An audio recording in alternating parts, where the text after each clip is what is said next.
Friends, मैं रेनू स्वागत करती हूँ आप सभी भावी अध्यापक एवं अध्यापिकाओं का आपके अपने channel target UP TET CTET में। दोस्तों, आज की इस क्लास में हम पढ़ने वाले हैं आपके डीएलएड थर्ड सेमेस्टर के फर्स्ट पेपर शैक्षिक मूल्यांकन क्रियात्मक शोध एवं नवाचार के अंतर्गत आपके राजन सीरीज के मोस्ट इंपोर्टेंट बहुविकल्पी क्वेश्चंस को। तो यहाँ पर हम इन क्वेश्चंस को दो पार्ट में पढ़ने वाले हैं। तो दो पार्ट में से यहाँ पर आज हम पार्ट 1 के सारे क्वेश्चंस को पढ़ेंगे। तो चलिए स्टार्ट करते हैं क्वेश्चन नंबर 1 से। दोस्तों, पवन सीरीज के सारे बहुविकल्पी अतलग उत्तरीय प्रश्नों को मैं पढ़ा चुकी हूँ और रतन सीरीज के भी अतलग उत्तरीय प्रश्नों को कंप्लीट में पढ़ा चुकी हूँ, तो आप उनको जरूर जा करके देख सकते हैं। तो चलिए क्वेश्चन नंबर 1 से स्टार्ट करते हैं। मूल्यांकन प्रक्रिया का केंद्र बिंदु कौन होता है? विद्यार्थी, अध्यापक, विद्यालय या फिर प्रधानाचार्य? तो मूल्यांकन प्रक्रिया का जो केंद्र बिंदु होता है वो होता है बालक। मूल्यांकन हम किसका करते हैं? बच्चे का करते हैं, यानी कि विद्यार्थी का। 2023 और 24 में लगातार ये प्रश्न 2 बार पूछा गया है। क्वेश्चन नंबर 2 है, रचनात्मक मूल्यांकन का मुख्य उद्देश्य क्या होता है? अगली कक्षा के छात्रों को डालना, छात्रों की सीखने की क्षमता को बढ़ाना, कक्षा में सहयोग देने के गुण को बढ़ावा देना या सीखने में आने वाली कठिनाइयों को समझना।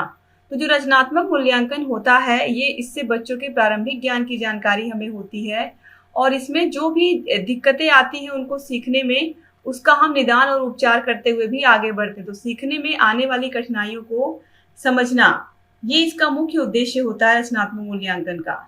इसके बाद क्वेश्चन नंबर 3 है, मूल्यांकन मापन से अलग है कैसे? मात्रात्मक न्याय की प्रक्रिया, निर्णय लेने की व्यापक प्रक्रिया, गुणात्मक न्याय की प्रक्रिया या सुरक्षित किए गए अंकों के आधार पर निर्णय लेना। तो राइट आंसर ऑप्शन वह है, निर्णय लेने की व्यापक प्रक्रिया मूल्यांकन में होती है, क्योंकि मूल्यांकन में हम व्यक्तित्व के तीनों पक्षों का मूल्यांकन करते हैं, संज्ञानात्मक पक्ष, भावात्मक पक्ष और क्रियात्मक पक्ष। इसीलिए जो मापन होता है वो मूल्यांकन से अलग होता है, क्योंकि मूल्यांकन व्यापक रूप से होता है किसी बच्चे का। 2024 में ही पूछे हुए प्रश्नों को यहाँ पर आप देख रहे हो, जितने भी 2024 और 23 में पूछे हुए प्रश्न हैं यहाँ पर आपको सब दिख रहे हैं। क्वेश्चन नंबर 4 है, मापन का सामान्य सिद्धांत किससे संबंधित है? गणित से, विज्ञान से, सामाजिक विज्ञान से या अर्थशास्त्र से? तो राइट आंसर है गणित से। क्वेश्चन नंबर 5 है, निम्नलिखित में से कौन एक प्रभावी मूल्यांकन प्रणाली की विशेषता नहीं है? विश्वसनीयता, लचीलापन, वैधता या फिर जटिलता? तो राइट आंसर यहाँ पर हो जाएगा जटिलता। कोई भी रूल, कुछ भी हम बनाते हैं या कोई मूल्यांकन बच्चों का करते हैं तो कभी भी कोई भी चीज हमें जटिल नहीं बनानी है, हर चीज को आसान बना करके ही बच्चों के साथ हमें उसको प्रयोग करना होता है। क्वेश्चन नंबर 6 है, विज्ञान का आरंभ अवलोकन से होता तथा इसकी अंतिम पुष्टि के लिए अवलोकन में ही लौटना पड़ता है। अवलोकन की यह परिभाषा किसकी है? 2024 में पूछा हुआ प्रश्न है। दोस्तों, ये जो परिभाषा है ये परिभाषा है गुड तथा हैड की। तो ऑप्शन ब यहाँ पर राइट आंसर हो जाएगा। क्वेश्चन नंबर 7 पे आते हैं, सार्थक ज्ञान के लिए निदान एवं उपचार का मार्ग प्रशस्त करता है? सामान्य मूल्यांकन, मापन, सतत मूल्यांकन या फिर व्यापक मूल्यांकन? तो राइट आंसर इसमें होगा सतत मूल्यांकन। इसमें हम जो भी बच्चों की परेशानियां होती हैं, जो भी समस्याएं आ रही हैं उनकी उसको दूर करते हुए और पढ़ाई को कंटिन्यू आगे हम बढ़ाते रहते हैं। क्वेश्चन नंबर 8 है, शिक्षार्थियों के सतत एवं समग्र मूल्यांकन सीसीई पर प्रभावी जोर दिया गया राष्ट्रीय शिक्षा नीति 1986 में, प्रथम राष्ट्रीय शिक्षा नीति में, मुदालिर आयोग की सिफारिश में या उपयुक्त में से कोई नहीं? दोस्तों, राइट आंसर हो जाएगा ऑप्शन नंबर अ, राष्ट्रीय शिक्षा नीति 1986 में। आगे बढ़ते हैं क्वेश्चन नंबर 9 पर, बौद्धिक योग्यता में बोध का अंग नहीं है? अनुवाद, विवेचना, वाग विस्तार या फिर अनुप्रयोग? तो बौद्धिक योग्यता में बोध के अंतर्गत अनुवाद, विवेचना, वाग विस्तार ये सब आएगा, अनुप्रयोग नहीं आएगा। ऑप्शन द सही हो जाएगा। 2024 में पूछा हुआ प्रश्न है। आप सभी को पता है संज्ञानात्मक पक्ष के अंतर्गत ज्ञान, बोध, अनुप्रयोग। तो बोध के अंतर्गत ये तीनों आते हैं, अनुप्रयोग एक अलग से बोध के बाद इसका हम उपयोग करते हैं। क्वेश्चन नंबर 10 है, बच्चों के सीखने की प्रगति के वर्णन अभिलेख किस पर आधारित होते हैं? 2024 में पूछा हुआ प्रश्न है। मौखिक तकनीकी, परियोजना तकनीकी, अवलोकन तकनीकी या फिर अधिन्यास तकनीकी। तो राइट आंसर दोस्तों यहाँ पर हो जाएगा अवलोकन तकनीकी। ऑप्शन नंबर सही हो जाएगा। क्वेश्चन नंबर 11 पे आते हैं। क्रियात्मक शोध का अंतिम चरण क्या होता है? तो अंतिम चरण पर कंक्लूजन, निष्कर्ष या परिणाम निकालते हैं हम। तो यहाँ पर देखिए 2024 और 22 में लगातार ये प्रश्न पूछा हुआ है। ऑप्शन आ सही हो जाएगा, निष्कर्ष। क्वेश्चन नंबर 12 है। क्रियात्मक अनुसंधान का प्रमुख उद्देश्य क्या है? या क्रियात्मक अनुसंधान का प्रमुख उद्देश्य क्या करना होता है? क्रियाविधि, नैदानिक, विवरणात्मक या फिर रूपांतरकारी। तो क्रियात्मक अनुसंधान हम क्यों करते हैं? किसी भी समस्या का हल ढूंढने के लिए। तो किसी भी समस्या का हल ढूंढने के लिए करते हैं, यानी कि ये क्या है? नैदानिक है। समस्या के कारणों का पता लगाने के लिए 2024 में पूछा हुआ प्रश्न है। क्वेश्चन नंबर 13 है। सामुदायिक सहभागिता में नवाचार है? एनसीसी, स्काउटिंग, रेड क्रॉस संस्था या ये सभी। तो राइट आंसर ऑप्शन द हो जाएगा, ये सभी। आप देखिए 2023 और 24 में लगातार पूछा हुआ प्रश्न है। क्वेश्चन नंबर 14 है। क्रियात्मक शोध के प्रवर्तक है? SS Stevens, GC Helmstadter, Stephen M Corey या फिर ब्रेडफील्ड। तो राइट आंसर हम सभी को पता है, स्टीफन एम कोरे। क्वेश्चन नंबर 15 है। एक विद्यालय के प्रधानाचार्य द्वारा विद्यार्थियों को विभिन्न संवेगात्मक समस्याओं के कारणों को पहचानने व उन्हें दूर करने हेतु कौन सा अनुसंधान किया जाता है? तो कौन सा अनुसंधान किया जाता है? क्रियात्मक अनुसंधान। ऑप्शन नंबर अ यहाँ पर राइट आंसर हो जाएगा। 2024 में ही पूछा हुआ प्रश्न है। क्वेश्चन नंबर 16 है। सतत एवं व्यापक मूल्यांकन का आरंभ कब हुआ?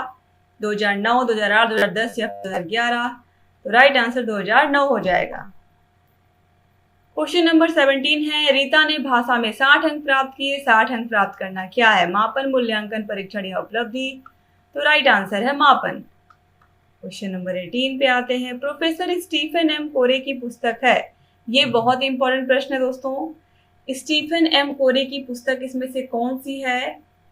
तो देखिए दोस्तों, origin of species, essential of education measurement, improve education या इम्प्रूव स्कूल प्रैक्टिसेस। तो राइट आंसर ऑप्शन द हो जाएगा, improve school practices.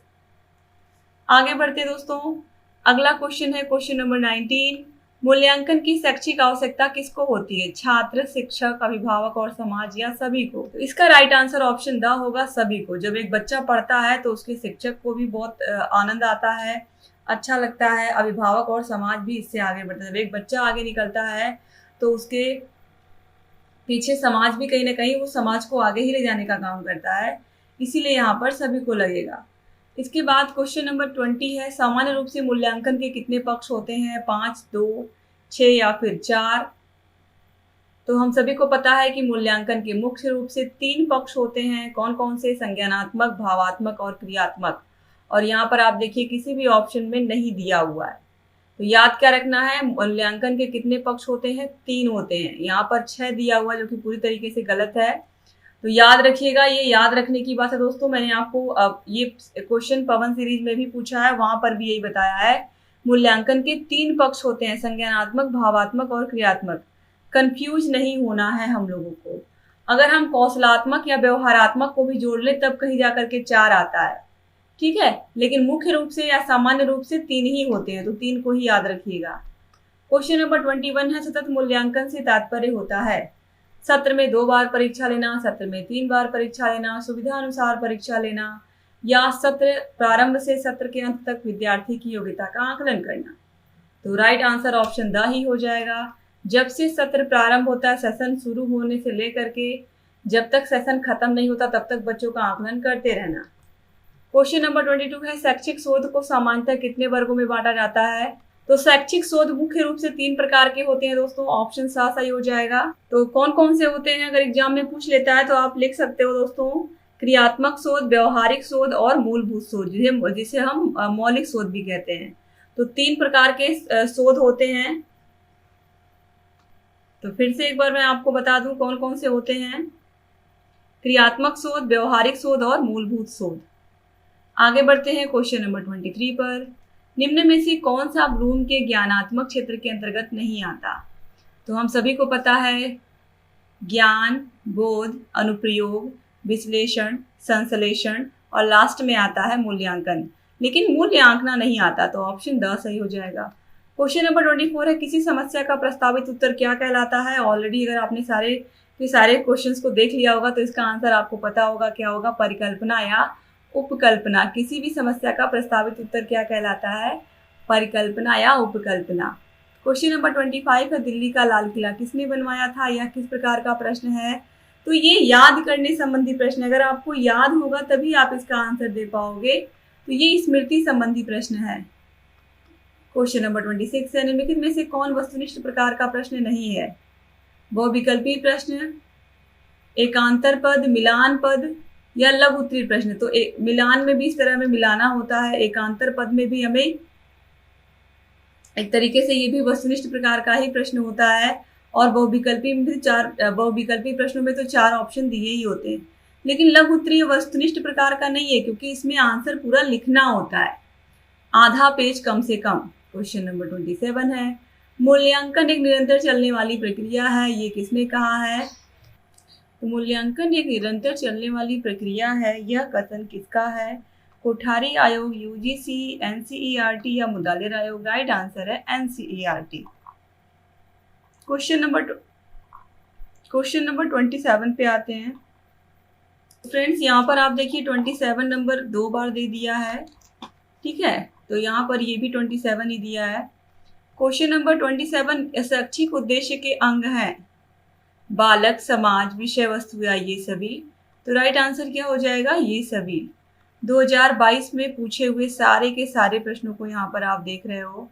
Question number 28 है, बौद्धिक योग्यता में बोध का अंग नहीं है। अभी मैंने आप लोगों को बताया है कि अनुवाद, विवेचना, वाग विस्तार ये सब बोध के अंतर्गत आएंगे, लेकिन अनुप्रयोग ये बोध के बाद आता है, तो ऑप्शन द सही हो जाएगा। क्वेश्चन नंबर 29 है, रीता ने गणित में 50 अंक प्राप्त किए, तो 50 अंक प्राप्त करना क्या है, मापन है। क्वेश्चन नंबर 30 है, उत्तम परीक्षण की विशेषता नहीं है, वैधता, विश्वसनीयता, वस्तुनिष्ठता या कठोरता। तो राइट आंसर है ऑप्शन नंबर द, कठोरता। क्वेश्चन नंबर 31 है, ज्ञान, बोध व अनुप्रयोग का संबंध मूल्यांकन के किस पक्ष से है। तो ज्ञान, बोध, अनुप्रयोग, विश्लेषण, संश्लेषण और मूल्यांकन ये संज्ञानात्मक पक्ष के अंतर्गत आते हैं, तो ऑप्शन आ सही हो जाएगा। क्वेश्चन नंबर 32 है, मापन किसी स्वीकृत नियमों के अनुसार वस्तुओं को अंक प्रदान करने की प्रक्रिया है, ये कथन किसका है, हेल्गस्टेडर का, एस स्टीवेंस का। तो राइट आंसर ऑप्शन ब ही है, एस स्टीवेंस का। 2022 और 24 में लगातार ये परिभाषा पूछी गई है। क्वेश्चन नंबर 33 है, मूल्यांकन प्रक्रिया को सामान्यतः कितने भागों में बांटा गया है, 2, 4, 5 या 6। तो राइट आंसर है 4। 2022 में पूछे हुए प्रश्नों को आप यहाँ पर देख रहे हो। क्वेश्चन नंबर 34 है, शैक्षिक नवाचार से तात्पर्य है अधिगम प्रक्रिया में नवाचार, शिक्षण विधि में नवाचार, ये दोनों या इनमें से कोई नहीं। तो शैक्षिक नवाचार से तात्पर्य है अधिगम प्रक्रिया में नवाचार और शिक्षण विधि में नवाचार। तो मुख्य रूप से यहाँ पर ऑप्शन सा जो है ये दोनों, ये राइट आंसर हो जाएगा। क्वेश्चन नंबर 35 है, मूल्यांकन अनुरूप है किसके, उद्देश्यों के, प्रविधि के, विधि के या सिद्धांतों के। तो राइट आंसर प्रविधि के होगा। ये ऑलरेडी पवन सीरीज में भी मैंने आपको बताया है कि इसका राइट आंसर प्रविधि ही है, और वहां पर मैंने विस्तार से डिटेल में एक क्वेश्चन को भी उसके नीचे जो क्वेश्चन दिया हुआ था उससे रिलेट करके समझाया है। तो आप जरूर पवन सीरीज के प्रश्नों को भी अच्छे से पढ़ के जाइएगा। क्वेश्चन नंबर 36 है, ऐसा परीक्षण जो बार बार प्रयोग करने पर एक जैसा परिणाम देता है वो क्या कहलाएगा। बार बार प्रयोग करने पर भी अगर वो एक जैसा परिणाम दे रहा है, इसका मतलब उस पर हम विश्वास कर सकते, वो क्या हो जाएगा, विश्वसनीय हो जाएगा। ऑप्शन नंबर आ जो है ये सही हो जाएगा। क्वेश्चन नंबर 37 है, उत्तम परीक्षण की विशेषताएं हैं वैधता, विश्वसनीयता, व्यवहारिकता या ये सभी। तो राइट आंसर क्या हो जाएगा, ये सभी। क्वेश्चन नंबर 38 है, शोध कितने प्रकार के होते हैं। अभी मैंने आप लोगों को बताया था कि जो शोध होते हैं वो कितने प्रकार के होते हैं। शोध मुख्य रूप से 3 प्रकार के होते हैं, क्रियात्मक शोध, व्यवहारिक शोध और मूलभूत या मौलिक शोध। तो ऑप्शन सा सही हो जाएगा। क्वेश्चन नंबर 39 है, मूल्यांकन का पक्ष है संज्ञानात्मक, भावात्मक, कौशलात्मक या क्रियात्मक। राइट आंसर ऑप्शन द हो जाएगा, ये सभी। क्वेश्चन नंबर 40 है, प्रश्न पत्र निर्माण की प्रक्रिया है ब्लूप्रिंट, रेड प्रिंट, दोनों या कोई नहीं, तो ब्लूप्रिंट है। प्रश्न पत्र निर्माण की आधारशिला भी इसको कहते हैं। क्वेश्चन नंबर 41 है, मूल्यांकन हेतु प्रश्नों के प्रकार हैं, तो वस्तुनिष्ठ प्रश्न भी होते हैं, अतिलघुत्तरीय और लघुत्तरीय प्रश्न भी होते हैं, दीर्घोत्तरीय प्रश्न भी होते हैं। तो राइट आंसर क्या हो जाएगा, ये सभी।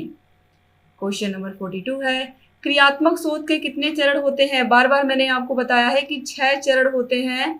एग्जाम में अगर आएगा तो आपको 6 चरण ही लिखने हैं। क्वेश्चन नंबर 43 है, परिकल्पना कितने प्रकार की होती है? तो परिकल्पना जो होती है वो मुख्य रूप से 2 प्रकार की होती है, एक निर्देशित होती है, एक अनिर्देशित या जिसे शून्य परिकल्पना कहते हैं वो होती है। क्वेश्चन नंबर 44 है, नवाचार क्या है? शिक्षा में नित्य नवीन परिवर्तन, शिक्षा में कोई परिवर्तन नहीं, दोनों या कोई नहीं, तो शिक्षा में नित्य नवीन परिवर्तन ही नवाचार है। क्वेश्चन नंबर 45 है, क्रियात्मक शोध के अंतर्गत संपूर्ण जनसंख्या का छोटा सा भाग क्या कहलाता है? न्यादर्श, या इसी को हम क्या कहते हैं, नमूना भी कहते हैं। क्वेश्चन नंबर 46 है, शून्य परिकल्पना किससे संबंधित है? तो निर्देश रहित परिकल्पना से। ऑप्शन ब सही हो जाएगा। क्वेश्चन नंबर 47 है, क्रियात्मक शोध का प्रथम चरण क्या है? तो हम समस्या की पहचान करते हैं कि वाकई में समस्या है क्या। ऑप्शन आ सही हो जाएगा। क्वेश्चन नंबर 48 है, न्यायादर्श का संबंध किससे? अभी आपने देखा है कि क्रियात्मक शोध से न्यायादर्श का संबंध होता है। क्वेश्चन नंबर 49 है, न्यायादर्श का शाब्दिक अर्थ क्या है? अभी मैंने आपको बताया है क्या है, नमूना या सैंपल। क्वेश्चन नंबर 50 है, संज्ञानात्मक पक्ष में आता है ज्ञान, बोध, व्यवहारिकता एवं मूल्यांकन, या ये सभी? तो संज्ञानात्मक पक्ष में ज्ञान, बोध, अनुप्रयोग, विश्लेषण, संश्लेषण, मूल्यांकन, ये सभी आते हैं, तो ऑप्शन द ये सभी राइट आंसर हो जाएगा। क्वेश्चन नंबर 51 है, भावात्मक पक्ष का संबंध किससे होता है? तो रुचियों से, संवेगों से, मनोवृत्तियों से, आदतों से, यानी कि राइट आंसर क्या हो जाएगा, ऑप्शन नंबर द ये सभी। क्वेश्चन नंबर 52 है, कौशलात्मक पक्ष का दूसरा नाम क्या है? संज्ञानात्मक पक्ष, भावात्मक पक्ष, क्रियात्मक पक्ष, या कोई नहीं, तो क्रियात्मक पक्ष भी इसी को कहते हैं। ऑलरेडी मैं आप लोगों को बता चुकी हूँ। क्वेश्चन नंबर 53 है, क्रियात्मक पक्ष के कितने स्तर होते हैं? क्रियात्मक पक्ष के कितने स्तर होते हैं? 7, 5, 6 या फिर 8? सो फ्रेंड्स, यही सेम टू सेम प्रश्न आपके पवन सीरीज में भी था, और वहां पर भी मैंने आपको बताया था कि मनोक्रियात्मक पक्ष या फिर क्रियात्मक पक्ष के 5 स्तर होते हैं। 5 स्तरों में देखिए, उत्तेजना या उद्दीपक पहला हो गया, दूसरा गत्यात्मक क्रिया या कार्रवाई, तीसरा नियंत्रण, चौथा सामंजस्य और 5वां स्वाभाविकरण। ठीक है। इसके अलावा दोस्तों, बहुत से मनोवैज्ञानिकों ने मनोक्रियात्मक पक्ष में एक छठा उद्देश्य आदत को भी शामिल किया है। तो अगर यहाँ पर देखा जाए तो राइट आंसर ऑप्शन 5 होगा, लेकिन अगर आप आदत को भी इसमें शामिल कर लोगे, आदत को भी जोड़ लोगे, तो ये टोटल कितना हो जाएगा, 6 हो जाएगा। ठीक है, तो वहां पर भी मैंने आपको यही बताया कि आप 5 ही लगाइएगा। आगे बढ़ते हैं क्वेश्चन नंबर 54 पर, जिस उद्देश्य की पूर्ति के लिए परीक्षण का निर्माण हुआ है, अगर वह उस उद्देश्य की पूर्ति करे तो वो क्या कहलाएगा? जिस काम के लिए परीक्षण को बनाया गया है,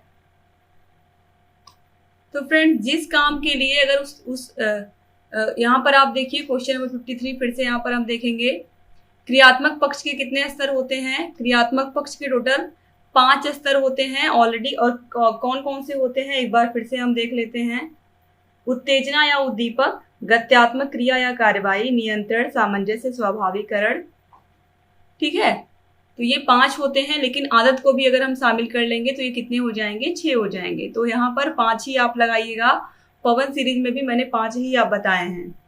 क्वेश्चन नंबर 54 है, जिस उद्देश्य की पूर्ति के लिए परीक्षण का निर्माण हुआ है, वह उस उद्देश्य की पूर्ति करे तो क्या कहलाता है?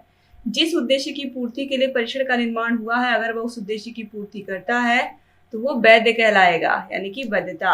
क्वेश्चन नंबर 55 है, किसने मौखिक परीक्षा को महत्वपूर्ण स्थान दिया? हरलॉक, महात्मा गांधी, फ्रॉबेल या सुकरात? तो राइट आंसर दोस्तों हो जाएगा option number the Sukrat. Question number 56 है, मिचॉल स्कीवेन ने सन 1967 में भूमिका पर चर्चा करते हुए इसे 2 भागों में विभाजित किया है। ये 2 भाग हैं, संरचनात्मक मूल्यांकन, योगात्मक मूल्यांकन, दोनों या कोई नहीं। तो फ्रेंड्स राइट आंसर हो जाएगा ऑप्शन नंबर सा, दोनों। क्वेश्चन नंबर 57, मापक मूल रूप से एक भाग के रूप में उस प्रक्रिया से संबंधित है जिसके द्वारा शिक्षक एक छात्र की किसी विशेषता को एक कम या अन्य संख्यात्मक मूल्य प्रदान करता है। यह कथन किसका है? फ्रॉबेल का, मैडिसन का? थॉर्नडाइक का या इन सभी का? तो राइट आंसर है मैरिसन का। क्वेश्चन नंबर 58 है, मापन प्लस मूल्य निर्णयन क्या कहलाता है? तो ये मूल्यांकन कहलाता है। ऑप्शन आ सही हो जाएगा। क्वेश्चन नंबर 59 है, किसका कथन है मापन मूल्यांकन का वह भाग है जो प्रतिशत, मात्रा, अंक, मध्यमान एवं औसत के रूप में व्यक्त किया जाता है? किसने कहा है? राइट स्टोन, वॉसले, थॉर्नडाइक या फिर ये सभी? दोस्तों राइट आंसर हो जाएगा ऑप्शन नंबर बा, वॉसले। वॉसले का कथन है, या वैसले भी कहीं कहीं आपको लिखा हुआ मिल जाएगा। आगे बढ़ते हैं क्वेश्चन नंबर 60 पर। परिषदीय विद्यालयों में यानी कि प्राथमिक विद्यालयों में सत्र परीक्षा, प्रथम सत्र परीक्षा कब होती है? किस माह में? बहुत इंपॉर्टेंट प्रश्न है। अगस्त में होती है। याद रखिएगा कि अगस्त में प्रथम सत्र परीक्षा होती है। क्वेश्चन नंबर 61 है, द्वितीय सत्र परीक्षा परिषदीय विद्यालयों में कब निर्धारित की गई है? अगस्त, दिसंबर, जनवरी या फिर मार्च? तो राइट आंसर हो जाएगा दिसंबर।